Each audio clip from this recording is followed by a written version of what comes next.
Bon dia a tothom. Soc Marta Bernat, consellera de Casa Batlló. Avui els hem convocat perquè presentem amb molta il·lusió el nou llibre de Casa Batlló, Llum i Color.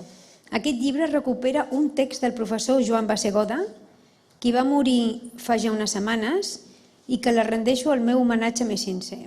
Bon dia a tothom. Moltes gràcies per la invitació. Bé, sempre és una satisfacció presentar un llibre sobre Gaudí, la visió d'en Bassegoda, la visió meva i la visió d'en Daniel, des del punt de vista com apareixen. Són tres visions complementàries, diferents. Jo m'he centrat bàsicament en l'aspecte arquitectònic perquè entenc això, com deia al començament del meu Parlament, i moltes vegades a Gaudí no se l'ha tractat com un arquitecte, perquè la concepció espaial de la Casa Calvet, que és una casa de l'Eixample, llevat del tema de l'escala que explota i se'n va més enllà, a arribar a la Casa Milà, que és un edifici modern, no és modernista, és que és modern. A mi m'agrada llançar preguntes i que després la gent pensi i animar-nos a veure si som capaços d'anar més enllà del tòpic i buscar el Gaudí profund i contradictori i humà, que hi era, segur que hi era i que moltes vegades ens l'han amagat. Com a editorial, per nosaltres és un plaer col·laborar amb aquest projecte. En primer lloc, moltes gràcies a la direcció de Casa Batlló per confiar en nosaltres després de la col·laboració de 10 anys.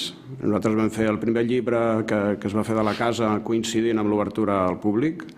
Recuperar totes aquestes fotografies de la casa que estaven una mica desperdigades i juntament amb els plànols feien tot un cos que si un va consultar amb els llibres actualment editats és difícil de trobar amb un sol llibre.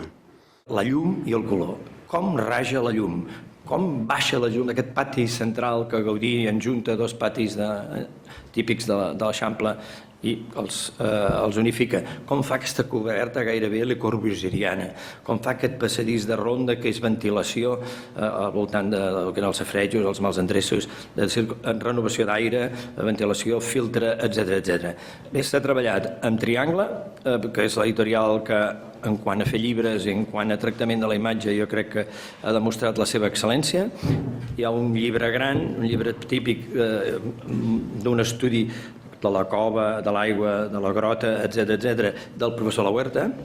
N'hi ha un altre de petits, més d'abast, de qui va més de pressa, i hem fet primer el llibre del mig. Fixeu-vos, 1, 2, 3. És del mig amb quantitat d'informació, encara que en té molta més, és al mig en preu, ara jo no faré propaganda perquè no soc l'editor, i és del mig en la seva aportació. Gràcies.